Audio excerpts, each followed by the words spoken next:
is the world's largest e-commerce platform.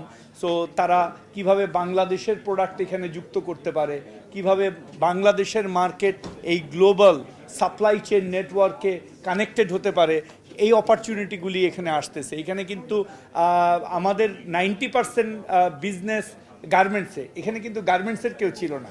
এটা হলো unique of US Bangladesh chamber of commerce. They are very strategic.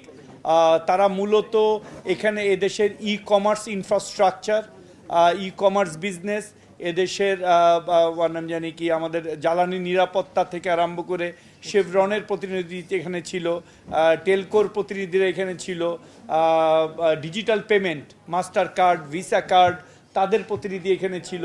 Not only that, social business নিয়ে যারা আছে, যেমন যারা এই দেশে বিশুদ্ধ পানি দিচ্ছে এটিএমের মাধ্যমে, ওয়াসা থেকে পানি মাত্র 80 পয়সা পার লিটার তারা পানি দিচ্ছে, এবং এইটা তারা রুরালিতেও তারা করতে চায়। সো এখানে ব্লেন্ড অফ মানে স্মল বিজনেস স্টার্ট আপ থেকে আরম্ভ করে একেবারে বোয়িং পর্যন্ত সকলের প্রতিনিধিত্ব ছিল। মূলত আমাদের তিনটা জিনিস এখানে কাজ করবে। সেটা হলো, আমরা বাংলাদেশ থেকে এখন বাণিজ্য মন্ত্রণালয় মার্কেট অ্যাক্সেস নিয়ে কাজ করছি।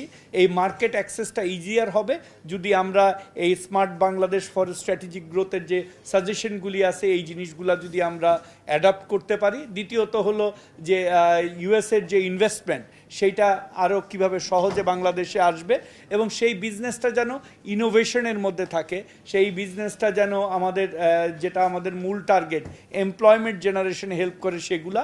আর সর্বোপরি, অ্যাজ ইউ নো, এনি ডিপ্লোমেসির একটা পার্ট হলো এই যে আমাদের মাঝে মাঝে যে কি বলে মনে হয় যে ইউএস বাংলাদেশের মধ্যে যে দূরত্ব, পিপুল টু পিপুল কানেকশনে কিন্তু এই দূরত্বটা ঘুচবে, আর বিজনেস টু বিজনেস কানেকশনে এই দেওয়ালগুলা কিন্তু ভেঙে যায়।